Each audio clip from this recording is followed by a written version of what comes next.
अस्सलाम वालेकुम। आज जो है हमने वर्टेब्रेट्स के सेंसरी रिसेप्टर्स के बारे में पढ़ना है। तो इसमें हम देखेंगे चाहे एक्सटर्नल इन्वायरमेंट हो या इंटरनल इन्वायरमेंट हो, दोनों तरह के इन्वायरमेंट में कुछ स्टिमुलाई होगी उस इन्वायरमेंट की, ठीक है, जो कि उस ऑर्गेनिज्म को, उस वर्टेब्रेट को जो है स्टिमुलेट करेगी। वर्टेब्रेट वो होते हैं जिनमें वर्टेब्रल कॉलम होती है, जिनमें नोटोकॉर्ड जो है वर्टेब्रल कॉलम बनाती है, वो वर्टेब्रेट होती हैं। तो वर्टेब्रेट के सेंसरी रिसेप्टर्स खुद को उस स्टिमुलाई के मुताबिक, जो कि एक्सटर्नल या इंटरनल इन्वायरमेंट से होगी, उसके मुताबिक ढाल लेंगे, अडेप्ट कर लेंगे। हर इन्वायरमेंट की अपनी केमिकल या फिर फ़िज़िकल खसूसियात होती हैं जो कि मुख्तलिफ़ तरह की एनर्जी को और मालिक्यूल्स को अफेक्ट करती हैं, मुतासिर करती है, जो कि सेंसरी इंफॉर्मेशन को लेकर जाता है। मिसाल के तौर पर हमारा या फिर कोई भी एक्सटर्नल इन्वायरमेंट उस मीडिया पर मुश्तमिल होगा। जो मिसाल के तौर पर अगर हम अपनी एग्जांपल लें तो जो हमें सराउंड कर रहा होगा वो ज़मीन जिसके ऊपर हम खड़े हैं, वो हवा जिसमें हम सांस ले रहे हैं, और जो दूसरे एनिमल्स हैं उनके मुख्तलिफ़ एक्सटर्नल इन्वायरमेंट हो सकते हैं। जैसा कि जो ट्राउट होती है वो इमर्स्ड यानी कि डूबी हुई होती है, कूल, और जो क्लियर वाटर होता है माउंटेन स्ट्रीम का, यानी कि एक पहाड़ है उससे नदी बह रही है, तो उसका जो कूल क्लियर वाटर है ट्राउट उसके अंदर इमर्स्ड होगी, डूबी हुई होगी। जो टर्टल होता है वो स्वैम्प यानी कि कीचड़ की का जो टर्पिड वाटर होता है, गंदा पानी होता है, उसके अंदर होता है। और जो सैल्मोन होती है वो साल्टी वाटर में होगी, सी के, ठीक है। इस तरह से यानी कि मुख्तलिफ इन्वायरमेंट ऑर्गेनिज्म के बताए गए हैं। अब इन ऑर्गेनिज्म के अंदर रिसेप्टर्स भी इन्हीं के हिसाब से होंगे, क्योंकि उस इन्वायरमेंट से जो स्टिमुलाई आएगी उसी के मुताबिक रिसेप्टर्स को होना पड़ेगा रिस्पॉन्स शो कराने के लिए। फिर वो कह रहे हैं कि हर प्रीवियस मीडिया जो है उसके अंदर कुछ इन्वायरमेंट स्टिमुलाई होती है। मिसाल के तौर पर जो हवा है, लाइट को तो वो अच्छे से ट्रांसफ़र कर सकती है, ताहम ये मालिक्यूल्स को ट्रांसमिट करने का लिमिटेड जो है सोर्स होगी सेंस ऑफ स्मेल को इस्तेमाल करते हुए।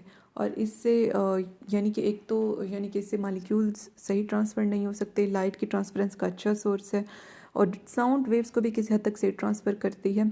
ताहम मालिक्यूल्स जो कि सेंस ऑफ स्मेल से डिटेक्ट होते हैं उन्हें ट्रांसफ़र करने का ये लिमिटेड सोर्स है। और इसके साथ ही इलेक्ट्रिकल एनर्जी भी ये बहुत कम कंडक्ट करती है। और पानी में देखें तो इसके अपोजिट, लाइट यानी कि इतने अच्छे से ट्रांसफ़र नहीं होती। साउंड ट्रैवल होने का वाटर बेस्ट मीडियम है, एयर से भी अच्छा है, फास्टर और फारतर यानी कि तेज़ और दूर तक होगी हवा की निस्बत पानी में। और इसके अंदर, और इसके अलावा केमिकल्स का देखें तो उसमें पानी में उसकी खसूसियत भी ज़्यादा अच्छी है, उसे डिज़ोल्व करने की और कैरी करने की। और वाटर, ख़ास तौर पर सी वाटर, वाटर एक एक्सीलेंट सोर्स है इलेक्ट्रिकल एनर्जी को जो है ट्रांसफ़र करने का, इलेक्ट्रिसिटी का एक अच्छा कंडक्टर है। हवा इतनी अच्छी नहीं है, ठीक है, लेकिन ये मतलब कि लाइट के हवाले से देखा जाए तो इतना अच्छा सोर्स नहीं है वाटर। ये एग्जांपल ज़ाहिर करती हैं कि जो वर्टेब्रेट के सेंसरी रिसेप्टर होते हैं, वर्टेब्रेट के सेंसरी रिसेप्टर की तरह वो कई तरीक़ों से जो है इवॉल्व हुए हैं, जो कि उस इन्वायरमेंट से रिलेटेड है जिसमें वो रहते हैं, फंक्शन करते हैं। बहुत सी सिमिलरिटीज़ जो हैं वर्टेब्रेट के सेंसेस को जोड़ देती हैं आपस में। हर सेंस के लिए एक ख़ास किस्म की स्टोरी, फैसिनेटिंग सी स्टोरी है इन्वायरमेंटल इंफॉर्मेशन के बारे में, उसकी एवोल्यूशनरी अडेप्टेशन के बारे में, रिसेप्टर सेल्स की कि किस तरह से उस इंफॉर्मेशन को डिटेक्ट करेंगे और प्रोसेस करेंगे सीएनएस में, और उसकी प्रोसेसिंग सेंट्रल नर्वस सिस्टम में होगी ताकि एनिमल जो है उसे यूज़ कर सके। फिर वो कह रहे हैं कि कौन सी चीज़ फॉलो करती है इस डिस्कशन को वर्टेब्रेट के रिसेप्टर की।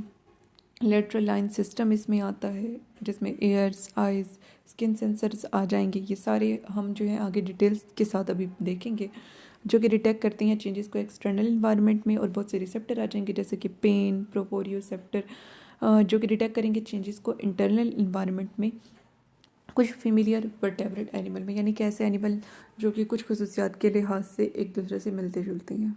तो इस सारे में हमने क्या देखा कि चाहे इंटरनल इन्वायरमेंट हो या फिर एक्सटर्नल इन्वायरमेंट हो, उससे कुछ स्टिमुलाई आएगी, उसके मुताबिक वर्टेब्रेट के रिसेप्टर ने खुद को ढाला हुआ है। फिर वो कह रहे हैं कि आपका एक्सटर्नल इन्वायरमेंट क्या होता है। मिसाल के तौर पर हम अपना देखें तो वो ज़मीन है जिसके ऊपर हम खड़े हैं, वो हवा है जिसके अंदर हम सांस ले रहे हैं, ठीक है। और बाकियों का हम देखें, मिसाल के तौर पर जो ट्राउट होता है उसका जो मतलब कि एक्सटर्नल इन्वायरमेंट है वो कूल क्लियर वाटर है माउंटेन स्ट्रीम का।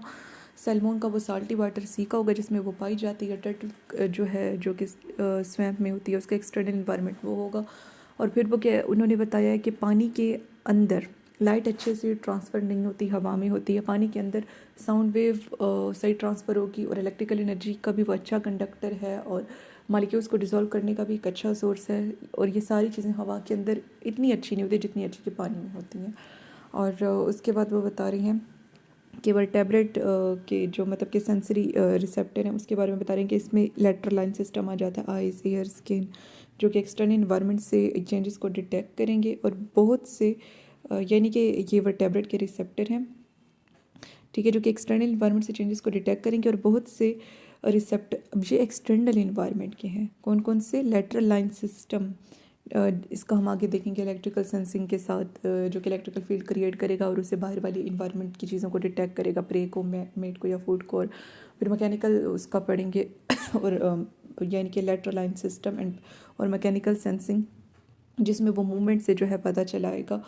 और ये और इसके अलावा आइज़, एयर, स्किन सेंसर, ये सारे एक्सटर्नल इन्वायरमेंट को सेंस करने में, कोई भी चेंज आता है उसे सेंस करने के लिए रिसेप्टर है। और इंटरनल इन्वायरमेंट को सेंस करने के लिए वर्टेब्रेट के जो रिसेप्टर हैं वो कौन कौन से, जैसे कि पेन को के लिए पेन रिसेप्टर होते हैं, प्रोपोरियोसेप्टर स्ट्रेच को फील करने के लिए होती हैं।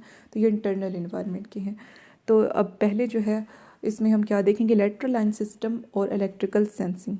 ख़ास किस्म के आर्गन्स होते हैं इक्विलिब्रियम के लिए और ग्रेविटी के लिए और ऑडिशन यानी कि सुनने के लिए और मैग्नेटो रिसेप्शन के लिए, जो कि इवॉल्व हुए हैं फिशेस के लेटरल लाइन सिस्टम से।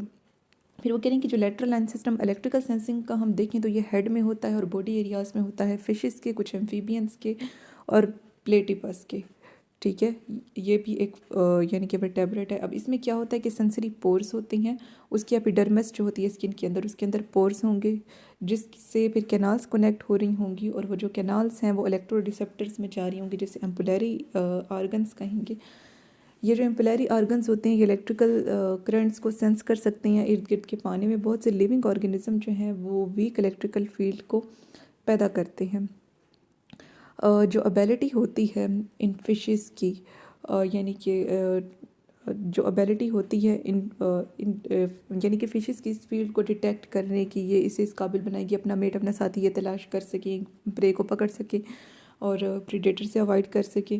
ये अहम सेंस है डीप, टर्बुलेंट और मर्की वाटर में, जहाँ पे वीएन इतना काम नहीं कर रही होती, तो इससे ये पता चलाएंगे। और कुछ फिशेस जो हैं इलेक्ट्रिकल फील्ड मतलब कि पैदा भी कर सकती हैं और अपने इलेक्ट्रो रिसेप्टर्स का ये इस्तेमाल करेंगी पता लगाने के लिए कि किस तरह से इर्द गिर्द की चीज़ें इस फील्ड को डिस्टर्ब करती है। ये जो है इन फिशेस को इजाज़त देगा किस तरह से वो नेविगेट, अपना रास्ता पता चलाती हैं मर्की या फिर टर्बुलेंट वाटर में। तो इस सारे में हमने क्या देखा, मैं एक बार रिपीट करती हूँ फिर नेक्स्ट चलते हैं। तो इस सारे में हमने क्या देखा कि फिशेस के लेटरल लाइन सिस्टम से बहुत से स्ट्रक्चर्स इवॉल्व हुए हैं, जो कि इक्विलिब्रियम, ऑडिशन और इस तरह की चीज़ों को पता लगाने के लिए इस्तेमाल होते हैं। और अगर मतलब कि इलेक्ट्रिकल सेंसिंग का देखें तो पोर्स होंगे इनके एपिडर्मिस में, जिससे फिर कैनाल्स आगे जा रही होंगी, और उससे आगे इलेक्ट्रो रिसेप्टर्स होंगे, जिन्हें जो है हम क्या कहेंगे, एम्पुलरी आर्गन कहेंगे या फिर इलेक्ट्रो रिसेप्टर भी जो है इन्हें कह सकते हैं।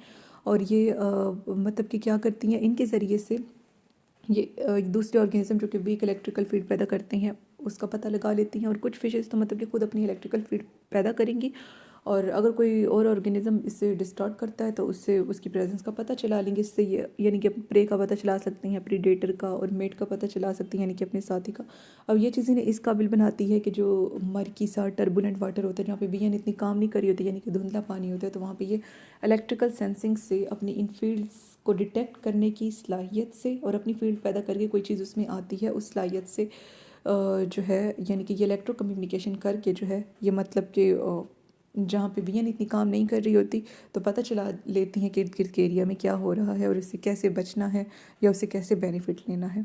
तो नेक्स्ट जो है हम देखेंगे लेटरल लाइन सिस्टम और मैकेनो रिसेप्शन। अब उसमें क्या थे, एम्पुलरी आर्गन थे, अब इसमें क्या होंगे, न्यूरोमेस्ट सेल्स होंगे, ठीक है। तो जो मैकेनो रिसेप्टर है इसमें ये एक्साइट होता है। अब ये किस चीज़ से एक्साइट होगा, ज़ाहिर मैकेनिकल प्रेशर से होगा या फिर कोई भी डिस्टॉर्शन होगी, जैसे कि साउंड की, टच की या फिर मस्कुलर कॉन्ट्रैक्शन होगी। जो लेटरल लाइन सिस्टम होता है साइक्लोस्टोम का, शार्क्स का और कुछ बहुत एडवांस्ड फिशेस का और एक्वेटिक एम्फीबियन का, इसमें मुख्तलिफ इकसाम के हेयर सेल मैकेनो रिसेप्टर होती हैं। तो ये जो हेयर सेल मैकेनो रिसेप्टर होती हैं इन्हें न्यूरोमेस्ट कहेंगे। जो न्यूरोमेस्ट होते हैं ये पिट्स में यानी कि गड़ों में होते हैं, बॉडी के अलोंग, हेड रीजन में नहीं होंगे। अब जो हमारे पास इलेक्ट्रो रिसेप्टर थे अभी हम देख कर आए हैं, वो हेड में होते हैं और बॉडी के अलोंग होते हैं फिश, एम्फीबियन और प्लेटिपस के। ठीक है, तो ये यहाँ पर देखिए ये हेड में होती है और बॉडी एरियाज में होती है। ताहम और अब इसका और इसका फ़र्क आ जाए तो इसका क्या है कि ये साइक्लोस्टॉम में, शार्क में, हाँ, और कुछ एडवांस्ड फिशेस में और एक्वेटिक एम्फीबियन में होते हैं, और बहुत से दूसरे यानी कि और वर्टेब्रेट्स में होते हैं जो कि एम्फीबियन लाइक होते हैं, और लाजमी नहीं है कि ये हेड में हों। ठीक है, और बहुत से यानी कि मुख्तलिफ इकसाम के हेयर सेल मैकेनोरिसेप्टर जिन्हें न्यूरोमेस्ट कहेंगे, और ये पिट्स में बॉडी के अलोंग होंगे, हेड रीजन में नहीं होंगे। सारे न्यूरोमेस्ट जो सेल्स होते हैं, ये रिस्पॉन्सिव रिसेप्टर जो होती हैं, ये लोकल वाटर मतलब करीबी पानी में या उस पानी में कोई डिस्प्लेसमेंट या डिस्टर्बेंस होती है उसे सेंस करेंगे। जब पानी उस लेटरल लाइन सिस्टम के नज़दीक मूव करेगा तो फिर पिट्स के अंदर भी पानी मूव करेगा। हेयर सेल यानी कि न्यूरोमेस्ट सेल डिस्टर्ब होंगे, जनरेटर पोटेंशियल स्टार्ट होगा साथ वाली सेंसरी न्यूरॉन में। इस तरह से एनिमल जो है वो यानी कि डायरेक्शन और जो फोर्स है वाटर करंट की उसे पता चला लेता है, और जो मूवमेंट होती है दूसरे एनिमल्स की और प्रे की वाटर में उससे भी उसका भी पता चला लेता है। अब ये ट्राउट को इस काबिल बनाती है कि वो अपना हेड ऊपर करके यानी कि अपस्ट्रीम वाटर करंट के अगेंस्ट जा सके। तो इस सारे को मैं एक बार रिपीट कर देती हूँ, फिर आगे चलते हैं।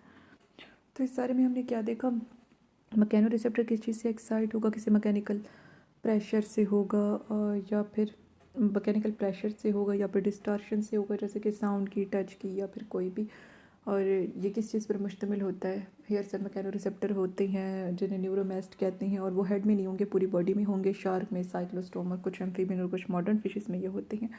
और इससे क्या होता है कि जब लोकल वाटर डिस्प्लेसमेंट या डिस्टर्बेंस होती है तो पिट्स के अंदर मतलब कि ये न्यूरोमेस्ट पड़ी हैं, तो जब पानी वहाँ मूव करेगा, डिस्टर्बेंस होगी, तो इन पिट्स के अंदर भी वो पानी मूव करेगा, न्यूरोमेस्ट में डिस्टॉर्शन होगी, जनरेटर पोटेंशियल क्रिएट होगा। इससे ये पानी की फोर्स का, उसकी डायरेक्शन का पता चला लेते हैं, और जो दूसरा ऑर्गेनिज्म कोई पानी में मूव करता है उसका भी पता चला लेते हैं, या फिर प्रे का। और इसके अलावा ये चीज़ ट्राउट को इस काबिल बनाती है कि वो अपना हेड सीधा करके मतलब कि जा सके वाटर करंट के अगेंस्ट। नेक्स्ट जो है हम देखेंगे hearing and equilibrium in water, और लास्ट पे एयर। तो hearing and equilibrium in water, इसमें हम देखेंगे कि जो बोनी फिशेस होती हैं उनमें जो रिसेप्टर्स होती हैं इक्विलिब्रियम के, बैलेंस के और हेयरिंग के। ठीक है, ये सारे मतलब के बोनी फिशेस के इनर ईयर में होते हैं, और इनके जो फंक्शंस हैं ये दूसरे वर्टेब्रेट्स की तरह ही हैं। मिसाल के तौर पर semi circular canals rotational movement को डिटेक्ट करती हैं, और जो दूसरे सेंसरी पैचेस होते हैं वो इक्विलिब्रियम और बैलेंस के लिए काम करते हैं, ग्रेविटेशनल पुल की डायरेक्शन को डिटेक्ट करने के ज़रिए से। क्योंकि फिशेस के अंदर ना तो आउटर एयर होता है ना मिडल एयर होता है, जो कि दूसरे वर्टेब्रेट में होता है। जो वाइब्रेशंस होती हैं वो पानी से मुंतकिल होंगी बोन्स के ज़रिए से, स्कल की इनर ईयर में जाएंगी। कुछ फिशेस जो हैं उनमें चेंज होती हैं बोनी फिशेस की, जो कि मॉडिफिकेशंस होती हैं उनकी वर्टेब्राई की, जो कि स्विम ब्लैडर और स्कल की बैक के दरमियान होंगी। वाइब्रेशन जो कि स्ट्राइक करती हैं फिशेस को वो एम्पलीफाई होती हैं स्विम ब्लैडर से, और फिर ऑसिकल्स के ज़रिए से ये स्कल में चली जाएंगी। तो ये सारा मैं समझा देती हूँ और फिर लास्ट टॉपिक पे चलते हैं। तो इस सारे में हमने क्या देखा कि जो बोनी फिशेस हैं उनमें जो रिसेप्टर होते हैं इक्विलिब्रियम के लिए और मतलब के बैलेंस के लिए, ये जो रिसेप्टर्स उनके अंदर होते हैं वो मतलब कि इनर ईयर में होंगे। ठीक है, क्योंकि ना तो उनमें मिडल एयर है ना आउटर एयर है, तो बोनी फिशेस में ये सारे इक्विलिब्रियम और बैलेंस वाले इनर ईयर में होते हैं। जैसे कि semi circular canal rotational movement को डिटेक्ट करेंगे, और दूसरे इक्विलिब्रियम और बैलेंस को मतलब कि डिटेक्ट करने के लिए जो रिसेप्टर्स होते हैं इसका ये पता चलाएंगे ग्रेविटेशनल पुल के ज़रिए से, कुछ सेंसरी पैचेस से। फिर वो कह रहे हैं कि इनमें ना मिडल एयर है ना एक्सटर्नल एयर है, जो कि बाकी यानी कि वर्टेब्रेट्स के अंदर होता है, तो इनमें इनर एयर है। और कुछ बोनी फिशेस में क्या होता है कि चेन होती है बोनी ऑसिकल्स की, और इनका जो इनर एयर होता है यानी कि वो यानी कि फिर अब इसमें चूँकि ना मिडल एयर है ना एक्सटर्नल एयर है, तो फिर क्या होता है कि साउंड वेव्स जो हैं वो जाएंगी, और मतलब कि वो स्कल से यानी कि इनर ईयर में जाएंगी। और कुछ बोनी फिशेस में जो कि अब चेन है ऑसिकल्स की, तो वो जो ऑसिकल्स होती हैं वो स्विम ब्लेडर और बैक ऑफ स्कल के दरमियान होती हैं। तो पहले साउंड वेव्स आएंगी, वो स्विम ब्लेडर से एम्पलीफाई होंगी यानी कि उनकी वेवलेंथ बड़ी होगी, और फिर वो ऑसिकल्स के ज़रिए से स्कल में चली जाएंगी, और वहाँ पे फिर इंटरप्रिटेशन होगी। तो नेक्स्ट जो है हम देखेंगे हेयरिंग और इक्विलिब्रियम एयर में, ये बस लास्ट है। और इसमें हमने क्या देखा था कि चूँकि इनमें मिडल और एक्सटर्नल एयर नहीं है, तो स्कल से यानी कि डायरेक्ट कहाँ जाएंगी, साउंड वेव्स इनर ईयर में जाएंगी। ठीक है, तो ये वो हैं जिनमें एक्सटर्नल एयर है और ना मिडल एयर है, तो उनमें आएंगी साउंड वेव्स और कहाँ जाएंगी, यानी कि स्कल के ज़रिए से इनर ईयर में जाएंगी। और कुछ मोनिफिशेस जिनमें ऑसिकल्स हैं और ये ऑसिकल स्विम ब्लेडर और बैक ऑफ स्कल के दरमियान है, तो पहले वो आएंगी, स्विम ब्लेडर से एम्पलीफाई होंगी, फिर ऑसिकल से गुजरेंगी और फिर स्कल के पास चली जाएंगी। अब नेक्स्ट हम लास्ट टॉपिक देखते हैं। अब नेक्स्ट जो है हमने हेयरिंग और इक्विलिब्रियम को एयर में यानी कि हवा में स्टडी करना है। तो इसमें वो कह रही हैं कि हेयरिंग और इक्विलिब्रियम जो है ये वर्टेब्रेट्स के लिए इम्पोर्टेंट है, क्योंकि ये उन्हें अलर्ट करता है किसी करीब के डेंजर से या दूर के डेंजर से। ठीक है, कोई भी डेंजरस एक्टिविटी अगर हो रही है तो, नहीं तो और चीज़ों से अलर्ट करेगा। और इसके अलावा ये फूड को सर्च करने में और मेट को यानी कि साथी को सर्च करने में, जिस तरह हमने फ्रॉग्स का पढ़कर आए हैं कि उसमें अपोजिट जेंडर की जो फ्रॉग्स होती हैं वो कुछ वोकलाइजेशन से आवाज़ें क्रिएट करती हैं जिसे दूसरा उसका मेट सुनता है और फिर वो आता है और रिप्रोडक्शन होती है। और इसके अलावा कम्युनिकेशन में भी ये चीज़ें यूज़ होती हैं। हेयरिंग और इक्विलिब्रियम जो है इन्हें इकट्ठा ही यानी कि हेयरिंग यानी कि एडिशन और इक्विलिब्रियम को इन्हें इकट्ठा कंसीडर किया जाता है, क्योंकि ये दोनों सेंसेशंस जो हैं एक ही वर्टेब्रेट ऑर्गन एयर के अंदर रिसीव होती हैं। जो वर्टेब्रेट का एयर है इसके दो यानी कि यूनिट्स होती हैं, एक ऑडिटरी ऑपरेटस जो कि हेयरिंग के साथ कंसर्न है और दूसरा वेस्टिबुलर ऑपरेटस जो कि पोस्चर और इक्विलिब्रियम को मेंटेन करने से रिलेटेड है। तो हेयरिंग की अहमियत क्यों है, क्योंकि ये नियर बाय या फार अवे हमें डेंजरस एक्टिविटी का बताएगी, कम्युनिकेशन के लिए इंपॉर्टेंट है, फूड को तलाश करने के लिए, मेट के लिए, कम्युनिकेशन के लिए। और इन्हें इकट्ठा कंसीडर किया जाता है क्योंकि ये दोनों एक ही वर्टेब्रेट ऑर्गन के अंदर रिसीव होती हैं जिसका नाम एयर है।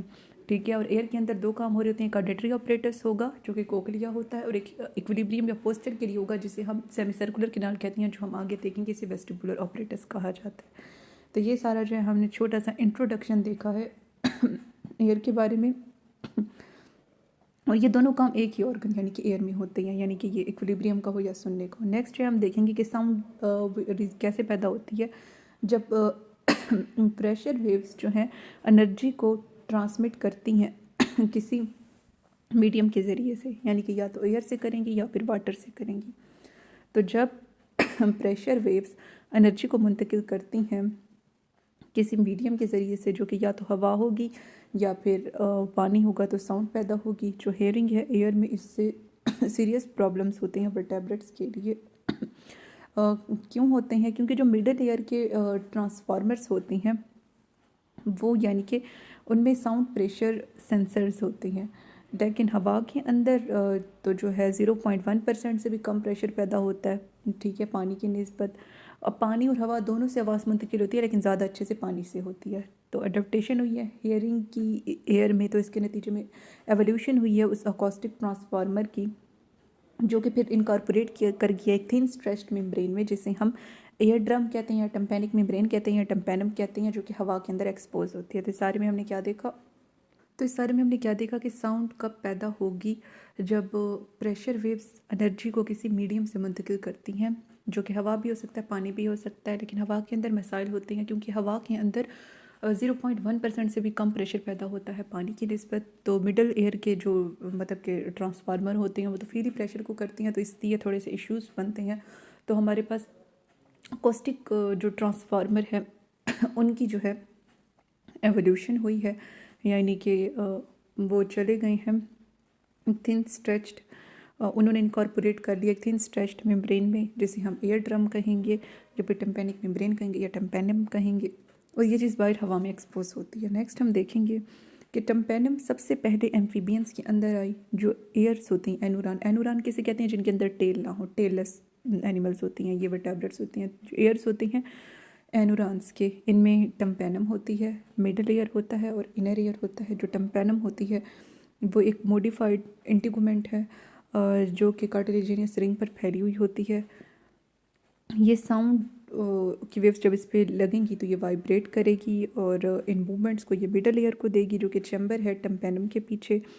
टेम्पेनम को टच करता हुआ एक ऑसिकल होता है, एक बोनी स्ट्रक्चर होता है जिसे कोलोमिला या फिर स्टेपीज कहते हैं। जो अपोजिट एंड होता है स्टेपीज या कोलोमिला का, वो ओवल विंडो को टच कर रहा होता है, जो कि मिडल और इनर एयर के दरमियान फैली हुई होती है। तो इस सारे में हमने क्या देखा, तो टेम्पेनम सबसे पहले एम्फीबियंस के अंदर इवॉल्व हुई है, जो हमारे पास एनुरान्स के एयर होते हैं इनमें यानी कि टम्पेनम एक इंटीगुमेंट होती है जो कि कार्टिलेजिनियस रिंग के ऊपर फैली हुई होती है।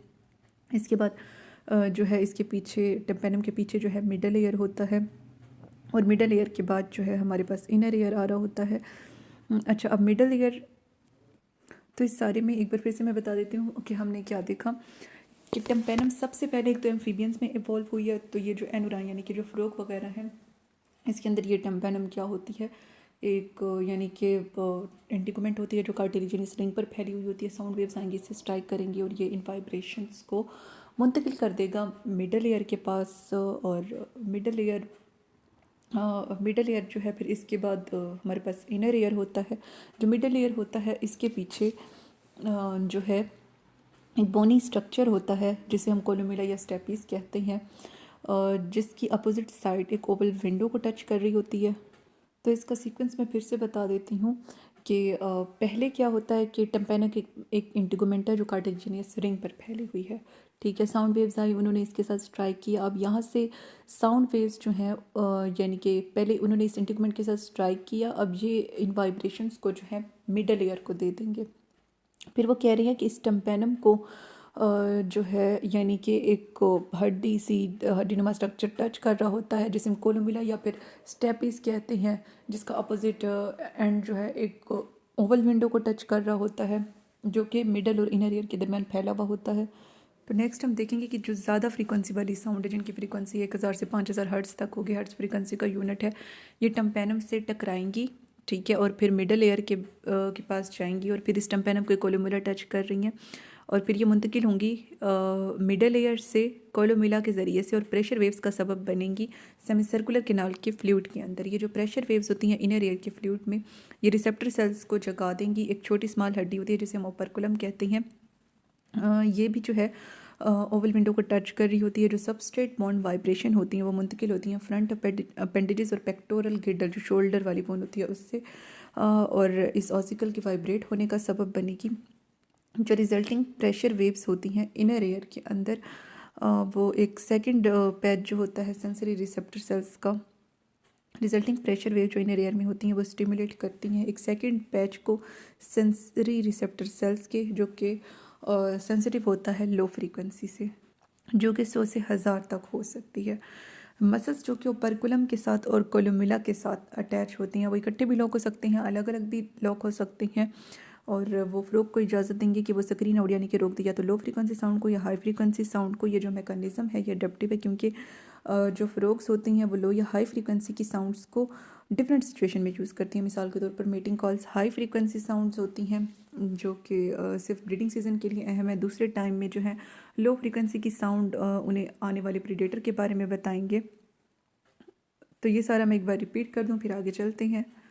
तो इस सारे में हमने क्या देखा कि जो हाई फ्रीक्वेंसी वाली साउंड वेव्स होती हैं 1000 से 5000 तक हर्ट्ज तक जिनकी फ्रीक्वेंसी होती है वो पहले यानी कि वो पहले टम्पेनम से टकराएंगी और फिर मिडल एयर और कोलोमिला से फिर वो जाएंगी सेमी सर्कुलर कैनाल में जहाँ पे वो फ्लूइड को रोटेट कराएंगी जो कि वो स्टिमुलेट कर देगा रिसेप्टर सेल्स को।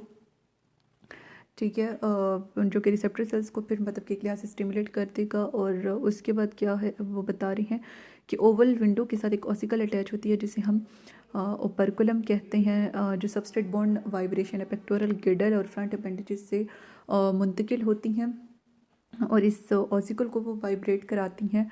और एक दूसरा सेंसरी पैच भी होता है जो कि सेंसिटिव होता है लो फ्रीक्वेंसी साउंड वेव से। तो इस सारे में हमने ये देखा। नेक्स्ट देखते हैं।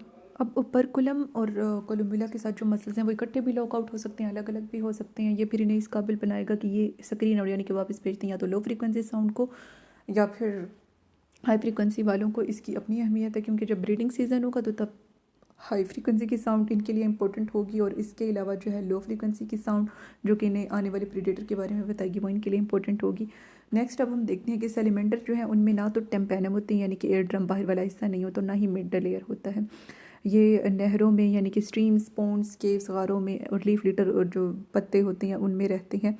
ठीक है, पत्ते मतलब कि जो गल सड़ जाती हैं ज़मीन पर पड़े होती हैं। देखिए इनमें ना तो इनकी सेलिमेंटर की मेटिंग कॉल्स होती हैं और जो सिर्फ ये साउंड सुनते हैं वो सब स्टडी यानी जिस चीज़ के ऊपर ये रहते हैं उससे मुंतकिल होती हैं और स्कल के पास फिर ये जाएंगी और फिर इनर ईयर के पास।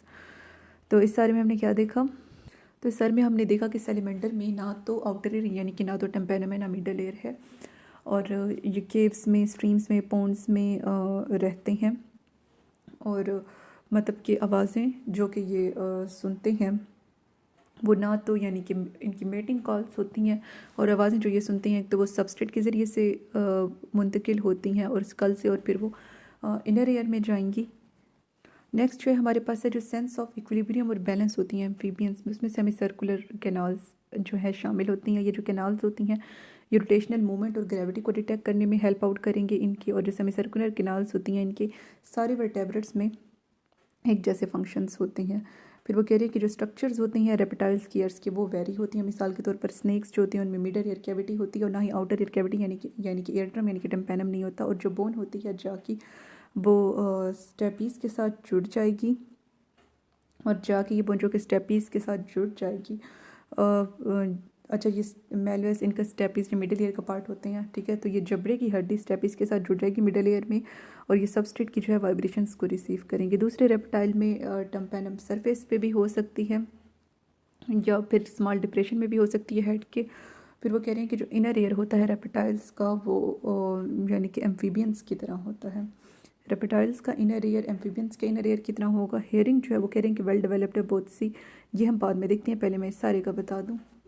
तो इसमें हमने देखा कि जो इक्विलिब्रियम और बैलेंस होता है किसके अंदर, ये जो होते हैं एम्फीबियंस, इनके अंदर ये मतलब कि सेमी सर्कुलर किनार में होता है जो कि इन्हें ग्रेविटी को डिटेक्ट करने में हेल्प आउट करेगा और इक्विलिब्रियम वगैरह को।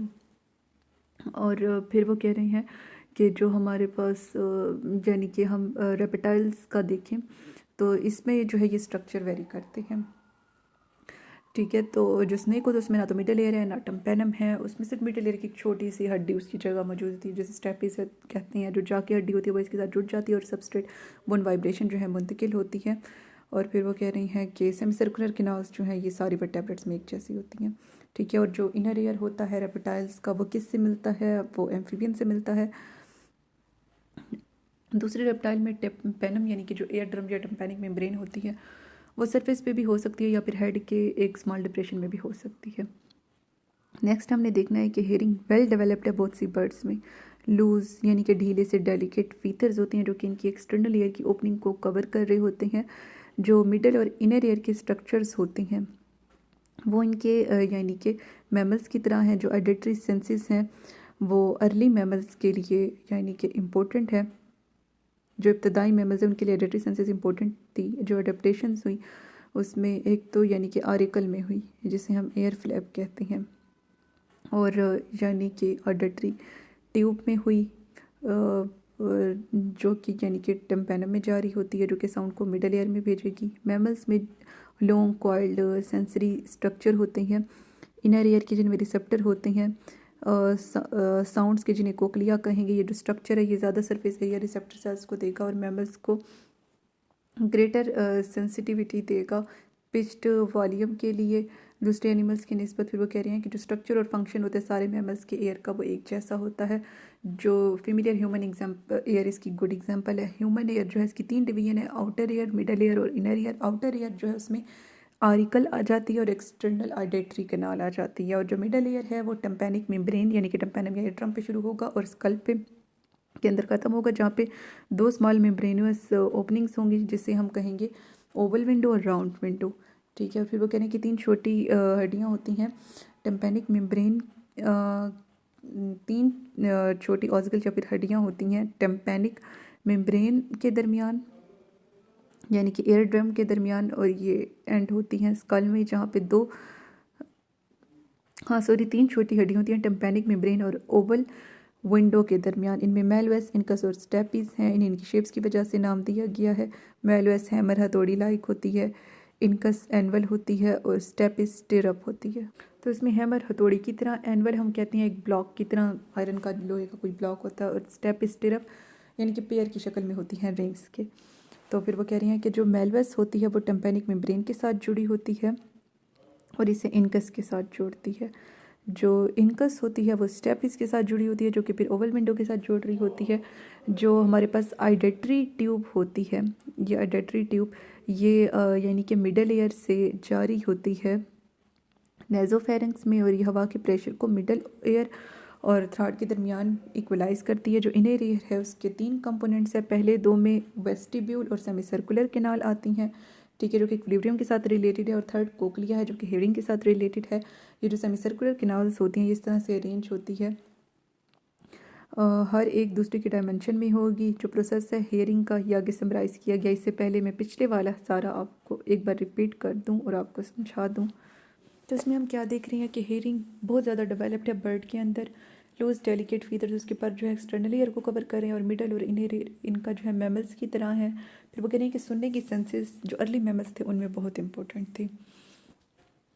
तो हमारे पास जो अडेप्टेशंस हुई हैं वो ये हुई हैं कि एयर फ्लैप आरिकल बन गया, जो कि साउंड वेव्स को ऑडिटरी कनाल में भेजेगा, और फिर ऑडिटरी कनाल से वो मिडल एयर में जाएगी, फिर इनर एयर में जाएगी। इनर एयर में वो लॉन्ग क्वाइल्ड रिंग की तरह का एक स्ट्रक्चर होता है जिसे कोक्लिया कहते हैं, जो कि सुनने के लिए है।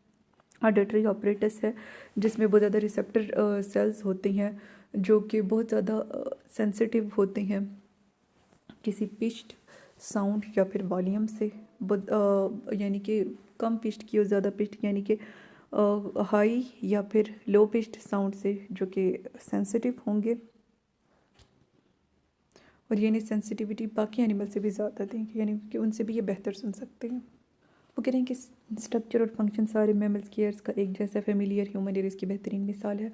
एक्सटर्नल एयर का आप देखें तो इसमें जो है ऑरिकल है और ऑडिटरी कनाल है, फिर यानी कि मिडल एयर है और इनर एयर है। मिडल एयर में अगर हम देखें तो टम्पैनम से जो है कि मिडल एयर शुरू होता है, और फिर ये जुड़ रहा होता है आगे 2 स्मॉल ओपनिंग्स के साथ, जिसमें ओवल विंडो और राउंड विंडो आ जाती है।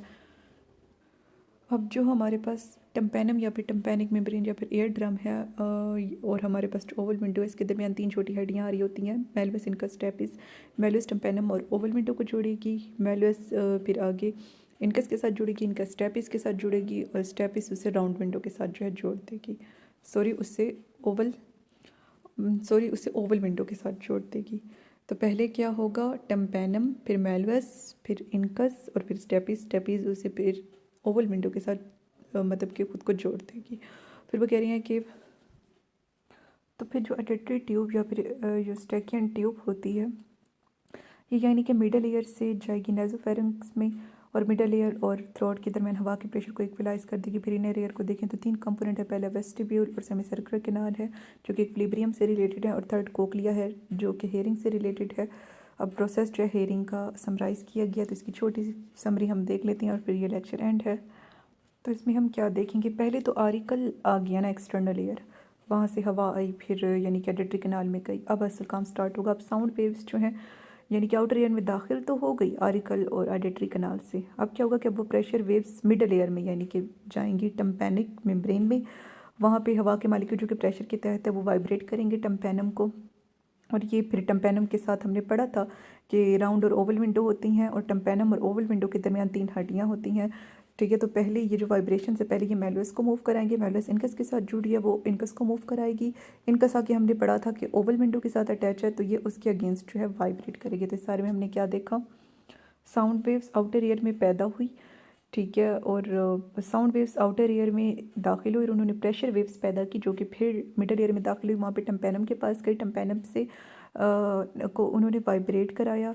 फिर वो वाइब्रेशंस जो हैं वो फिर मुंतकिल हुई हमारे पास। उसके साथ जो हमने पढ़ा था कि 3 हड्डियाँ जो हैं टम्पैनम और ओवल विंडो के दरमियान होती हैं, तो उसने वाइब्रेट कराया मेलवस को, मेलवस ने इनकस को, और इनकस ने जो है उसने वाइब्रेट किया ओवल विंडो, उसने वाइब्रेट कराया स्टेपिस को, और स्टेपिस ने फिर वाइब्रेट किया ओवल विंडो के अगेंस्ट।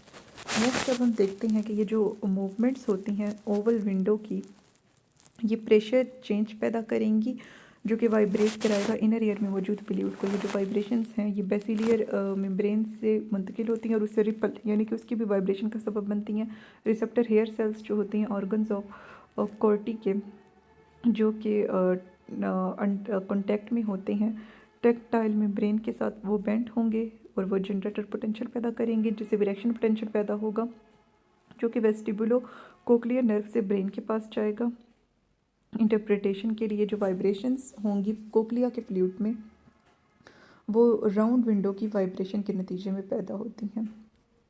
तो इस सारे में हमने क्या देखा, तो जो ओवल विंडो की मूवमेंट होती है वो इनर एयर में मौजूद फ्लूइड को यानी कि मूव कराएगी, और फिर वो कह रहे हैं कि ये जो वाइब्रेशंस हैं ये बेसिलर मेम्ब्रेन के पास जाएंगे, उसके रिपल का सबब बनेंगे, और फिर जो ऑर्गन्स ऑफ कॉर्टी होती हैं उसके एयर सेल्स मतलब कि डिफॉर्म होंगे, फिर जनरेटर पोटेंशियल, फिर एक्शन पोटेंशियल पैदा होगा, और फिर यानी कि वो वेस्टिबुलो कोक्लियर नर्व से ब्रेन के पास जाएगा इंटरप्रिटेशन के लिए। और फिर वो कह रहे हैं कि कोक्लियर फ्लूइड की जो मूवमेंट होती है उसके नतीजे में क्या होता है कि राउंड विंडो जो है वो रोटेट करती है। तो ये सारा हमारे पास प्रोसीजर था। नेक्स्ट हम देखते हैं कि जो ह्यूमंस होते हैं वो लो पिच्ड साउंड को, जो कि 20 साइकिल्स पर सेकेंड से नीचे होती है, इसे नहीं सुन सकते। तो हम कुछ और वर्टेब्रेट्स जो है, इंसान तो नहीं सुन सकते लेकिन कुछ और वर्टेब्रेट्स जो हैं वो इन्हें सुन सकते हैं।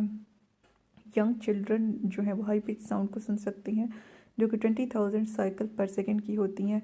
तब ये वेरिटी एज के साथ कम होती जाती है। दूसरे वर्टेब्रेट जो हैं वो साउंड्स को सुन सकते हैं बहुत ज़्यादा फ्रीक्वेंसीज पर। मिसाल के तौर पर डॉग जो है वो 40,000 साइकिल पर सेकंड की साउंड को सुन सकता है। डॉग जो है वो हाई पिच्ड डॉग की आवाज़ को भी सुन सकते हैं, विसल को, जो कि इंसानों को सुनाई नहीं दे रही होती। फिर वो कह रहे हैं कि जो सेंस ऑफ इक्विलिब्रियम और बैलेंस है उसे हम दो सेंसेस में डिवाइड करते हैं। स्टैटिक जो कि सेंसिंग मूवमेंट से रिलेटेड है, एक प्लेन में या तो वर्टिकल होगा या हॉरिजेंटल, और डायनेमिक इक्विलिब्रियम जो कि रिलेटेड है सेंसिंग से एंगुलर और रोटेशनल मूवमेंट के। और जब बॉडी स्टिल होती है तो ऑटोलिथ जो होता है सेमी सर्कुलर किनाल में वो रेस्ट पे होता है हेयर सेल्स पे, और जब बॉडी मूव करती है हॉरिजेंटली या वर्टिकली तो ग्रेन्यूल डिस्प्लेस होते हैं, जेलाटिनियस मटेरियल भी उसके अंदर सैग करता है।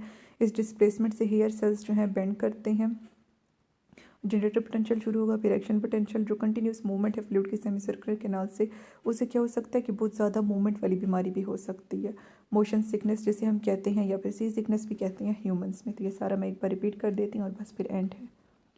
तो इस सारे में हमने क्या देखा कि इंसान जो है वो इस काबिल नहीं है, इंसान इस काबिल नहीं है कि वो लो पिच साउंड को, जो कि 20,000 साइकिल पर सेकेंड से नीचे, 20 साइकिल पर सेकेंड से नीचे हो, उसे सुन सकें।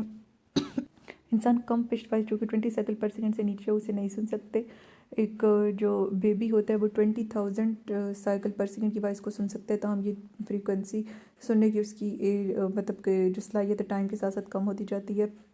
अब डॉग 40,000 साइकिल पर सेकेंड की वॉइस को सुन सकता है, जो कि इंसानों के लिए तो साइलेंट जो है होती है इंसानों के लिए। और फिर वो कह रहे हैं कि ये जो सेंस ऑफ इक्विलिब्रियम है इसकी दो टाइप्स हैं, एक स्टैटिक जो कि एक ही प्लेन में होगा या तो हॉरिजेंटल या वर्टिकल, और दूसरा डायनामिक जो कि रोटेशनल या एंगुलर होगा।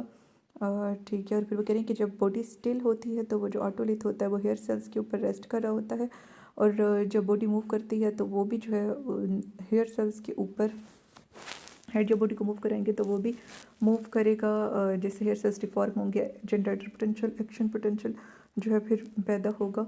और फिर वो कह रहे हैं कि सेमी सर्कुलर किनार में फ्लूइड मूव करता रहे तो उससे मतलब कि एक बीमारी होती है जिससे मोशन सिकनेस या फिर सी सिकनेस कहते हैं। तो इसके साथ ही ये लेक्चर एंड हुआ। मेरा चैनल सब्सक्राइब करना मत भूलें, और बाकी वीडियोस लेक्चर्स की जो हैं इस चैप्टर की आपको प्लेलिस्ट में मिल जाएंगी और डिस्क्रिप्शन में।